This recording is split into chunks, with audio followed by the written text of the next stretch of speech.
Wat sê jou geestelike beginpunt, jou vertrekpunt van jou godsdiens? Hoe en waar jy begin bepaal waar jy nou geestelik is. Is jy 'n Christen wat weet dat jy nie goed genoeg is nie? Of dat jy nooit goed genoeg gaan wees nie? Glo jy dat jy moet werk vir elke druppel genade? Anders gesê, jy het nooit genoeg in jou hande om voor God te kan staan nie. Jy skiet doodeenvoudig net te ver te kort. Jy leef vanuit die beginsel van ek is te sondig en te verlore om voor God te mag staan. Maar ek sal alles insit om nader aan God te kom. Of is jy 'n Christen wat ryk is in Christus, wat reeds alles het en wat leef uit 'n fontein wat nooit opdroog nie? Christus het my verlos. Christus het gesê dit is volbring.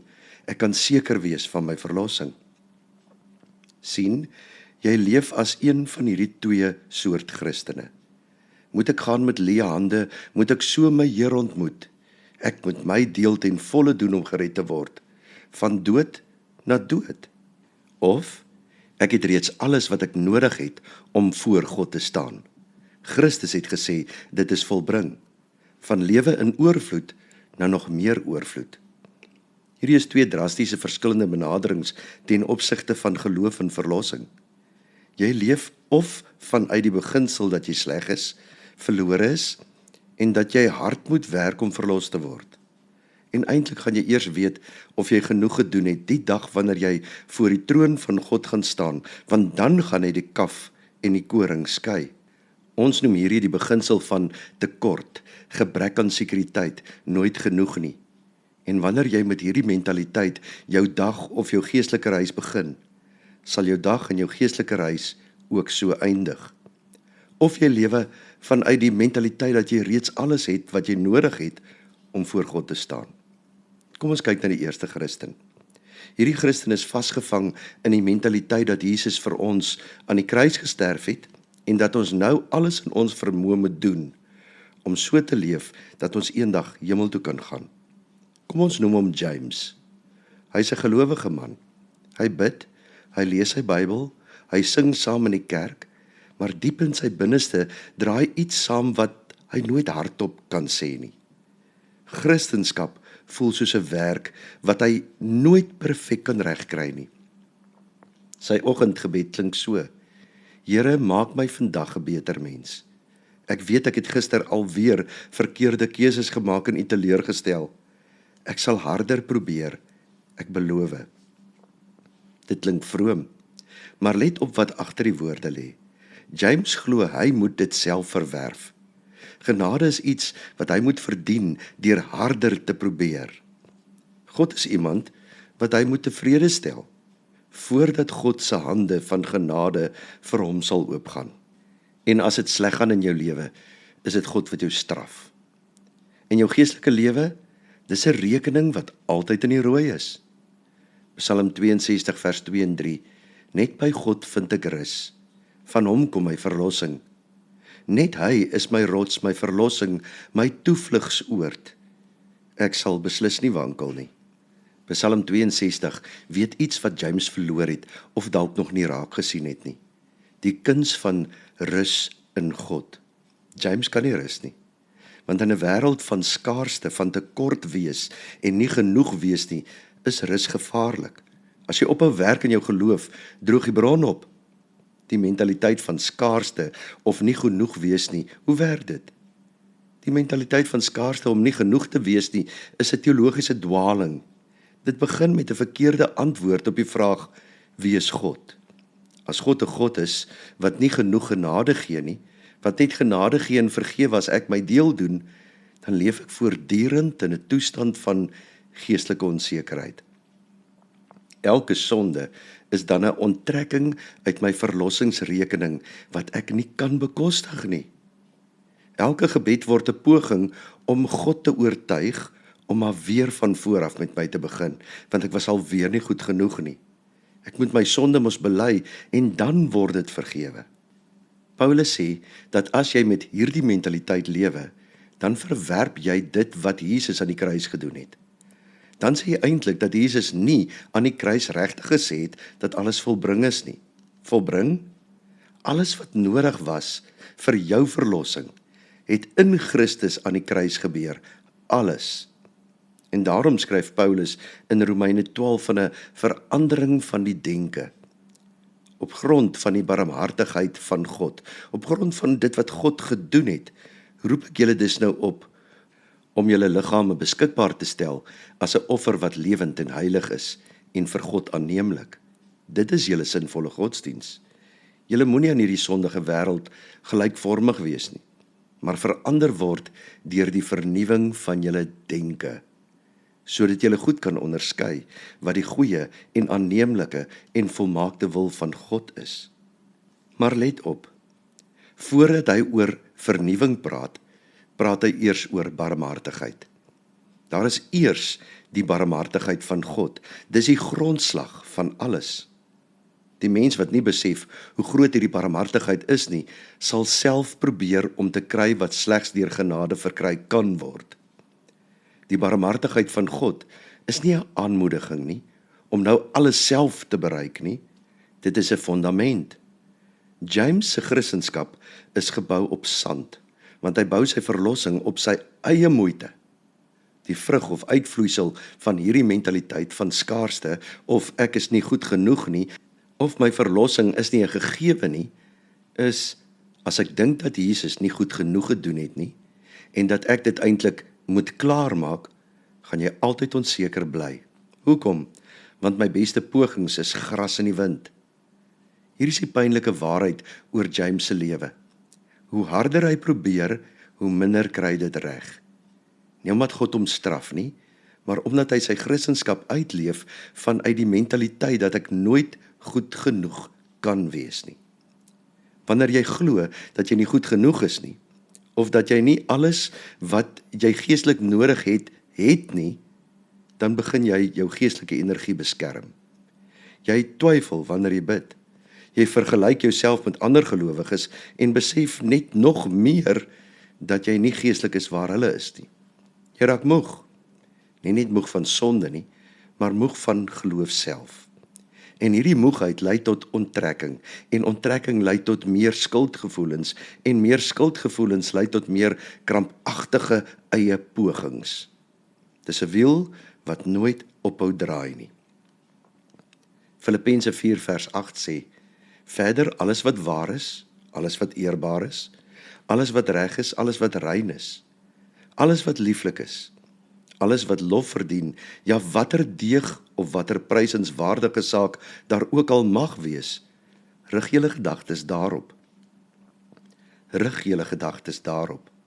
Maar vir James beteken dit dat as jy nie al hierdie dinge perfek kan doen nie, is jy nie wedergebore of verlos nie.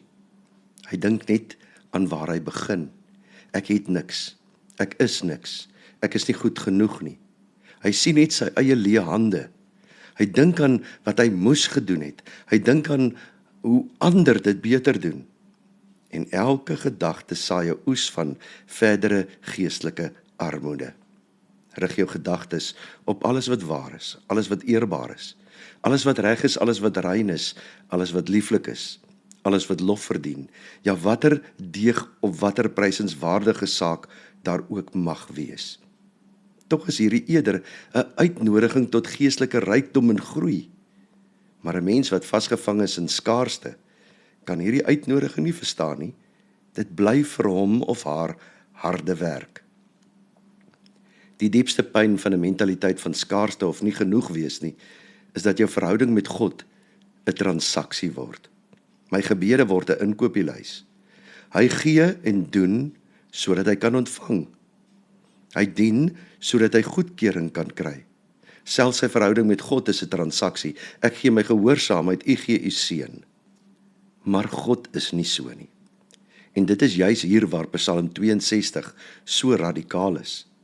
Psalm 62 vers 2 sê, net by God vind ek rus, van hom kom my verlossing. Ek vind by God rus, nie ek moet werk en alles reg doen voordat ek naby aan God kan kom nie. Die Hebreëus beteken letterlik wagtend, stil, in rus. Dit is die teenoorgestelde van James se krampagtige geestelike lewe. Die tweede Christen, vrygekoop en lewe van die begin af in oorvloed. Kom ons ontmoet vir Lia. Sy is nie perfek nie, sy maak foute, sy sukkel, sy het soms donker dae, maar sy begin elke oggend anders as James. Haar oggendgebed klink so: Here, dankie dat ek aan U behoort. Dankie dat U my al lankal vergewe het. Lei my vandag om te leef uit dit wat ek reeds uit U hand ontvang het. Ek weet ek het genoeg, want ek het U. Dis nie gebrek aan erns nie. Dis 'n ander verstaan van die werklikheid. Lia leef vanuit haar verlossing in Christus. Sy leef vanuit haar sekerheid dat Christus vir haar gesterf het en dat hy opgestaan het uit die dood. Nie omdat haar omstandighede beter as Jameson is nie, maar omdat haar fokus anders is. Hierdie mentaliteit van oorvloed is nie 'n naïewe optimisme nie. Dis nie die geloof dat alles goed sal gaan nie. Dit is die oortuiging dat ek as Christen reeds alles het wat ek geestelik nodig het in Christus. Paulus skryf in Efesiërs 1 vers 3: Lofwaardig is die God en Vader van ons Here Jesus Christus. Dit is hy wat ons in Christus geseën het met elke geestelike seëning in die hemel. Jy het reeds alles. Let op, nie sal seën nie, het geseën, verlede tyd, voltooi, alreeds gedoen. Dis die fundament van die mentaliteit of fokus van oorvloed. Lia stap elke dag deur 'n deur wat reeds oopgemaak is. Sy put uit 'n bron wat reeds gevul is. Sy weet dat sy reeds gered en verlos is. Psalm 62 vers 3 sluit daarby aan en sê: Net hy is my rots, my verlossing, my toevlugsoord. Ek sal beslis nie wankel nie. My toevlugsoord. Dis 'n woord wat veronderstel dat die skuilings reeds bestaan. Jy vlug nie na 'n skuilings wat jy nog moet bou nie. Jy hardloop na een wat reeds bestaan. Lia se geloof is 'n hardloop na 'n plek wat reeds gebou is. In Romeine 12 sê dan: Daarom moet jou fokus, jou mentaliteit, jou gedagtes verander. Jy moenie aan hierdie wêreld gelykvormig wees nie, maar verander word deur die vernuwing van julle denke, sodat julle goed kan onderskei wat die goeie en aanneemlike en volmaakte wil van God is. Die Griekse woord vir vernuwing is 'n woord wat verwys na 'n voortgaande, innerlike hernuwing. Nie 'n eenmalige gebeurtenis nie, maar 'n proses. Maar let op wat Paulus nie sê nie. Hy sê nie, werk harder aan die vernuwing van julle denke nie. Hy sê, word verander. Dis 'n passiewe vorm. Dis iets wat gebeur, iets wat gedoen word aan jou. Jy laat die Heilige Gees toe om jou denke te vernuwe. En stelselmatig, soos 'n plant wat in die son draai haar denke na die lig van die evangelie. En dan maak Filippense 4 vers 8 sin. Verder alles wat waar is, alles wat eerbaar is, alles wat reg is, alles wat rein is, alles wat lieflik is, alles wat lof verdien, ja watter deug of watter prysenswaardige saak daar ook al mag wees, rig julle gedagtes daarop. Rig julle gedagtes daarop, nie om beter te word en om verlos te word nie. Jy rig jou gedagtes daarop, omdat jy reeds in daardie oorvloed lewe. Hoe en waar jy begin gaan bepaal waar jy nou is. Die punt is nie om by oorvloed uit te kom nie, die punt is 'n uitdrukking van die oorvloed wat reeds jou besitting is.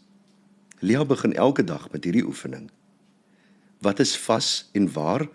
Christus het opgestaan en ek is verlos. Wat is reg?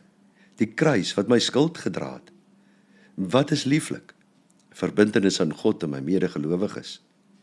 En met haar fokus hierop, word haar rykdom sigbaarder in en deur haar lewe.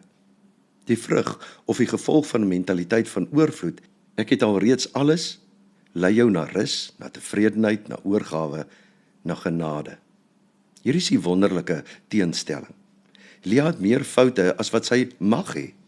Sy is nie perfek nie, maar wanneer sy sondig, reageer sy anders as James.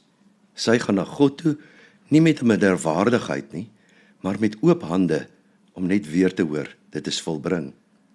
Sy sê, Here, ek het weer verkeerd opgetree. maar ek weet U het my reeds vergewe in Christus. Ek kom nie na U toe om vergifnis te koop nie. Ek kom na U toe omdat U die Vader is, wat na die verlore seun hardloop. En in hierdie mentaliteit groei sy, nie omdat sy minder sondig nie, maar omdat sy in die teenwoordigheid van genade lewe. En genade verander mense op maniere wat die nakoming van 'n spil reëls nooit kan doen nie. Psalm 62 vers 12 en 13. Een saak het God bevestig, twee wat ek gehoor het. Krag is by God, by U my Heer is daar troue liefde. Psalm 62 eindig nie met 'n lys van dinge wat die psalmskrywer gedoen het nie, dit eindig met 'n verklaring. Een saak het God bevestig, twee wat ek gehoor het. Krag is by God, by U my Heer is daar troue liefde. My mentaliteit en fokus is dus nie op wat ek doen of nie doen nie, maar wel op dit wat God gedoen het. Maar hoe kan James soos Lea word? Hoe beweeg 'n mens van 'n mentaliteit van skaarste, ek sal nooit genoeg wees nie, na 'n mentaliteit van oorvloed in Christus? Die antwoord is nie, probeer harder om positief te dink nie. Dit is nie, stel jou meer in op God se seëninge nie. Die antwoord is radikaler. Kyk na die kruis, totdat jy verstaan wie jy is. Die bron van motivering vir 'n heilige lewe is nie jou eie gehoorsaamheid nie. Dit is om te fokus op God se genade.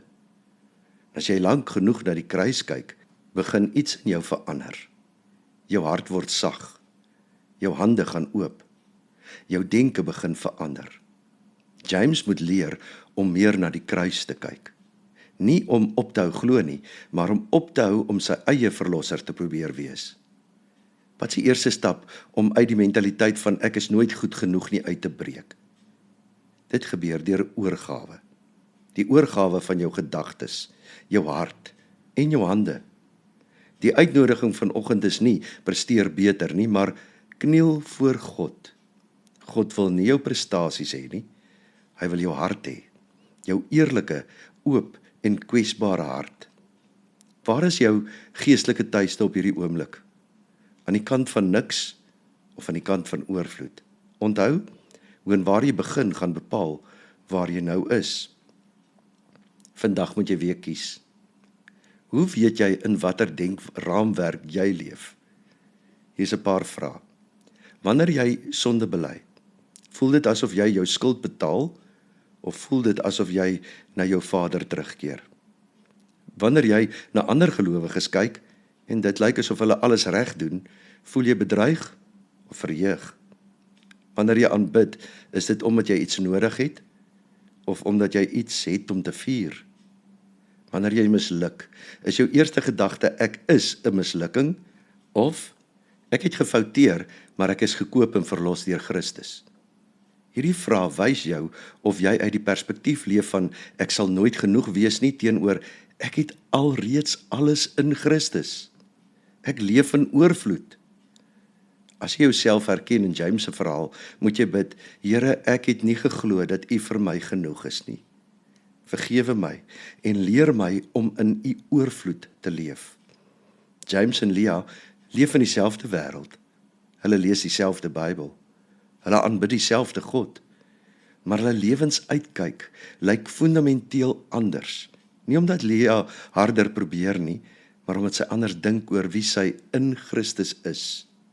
En die goeie nuus van die evangelie, die wonderlike, onverdiende goeie nuus, is dat God nie vir jou wag om eers alles reg te doen voordat hy jou liefhet nie. Die Vader in Lukas 15 hardloop na die seun terwyl hy nog ver is. Voordat die seun sy toespraak kon lewer, voordat hy vergifnis kon vra, het die Vader hom sy arms geneem. Die Here is voor jou om jou weg gelyk te maak. Die Here is langs jou om jou in sy arms toe te vou. Die Here is agter jou om die aanvalle van die bose af te weer. Die Here is onder jou om jou te dra as jy mag val. Die Here is rondom jou om jou te beskerm. Die Here is bokant jou om jou te seën. Die Here is binne in jou om jou met sy Heilige Gees te lei. So seën die drie enige God jou van nou af tot in alle ewigheid. Amen.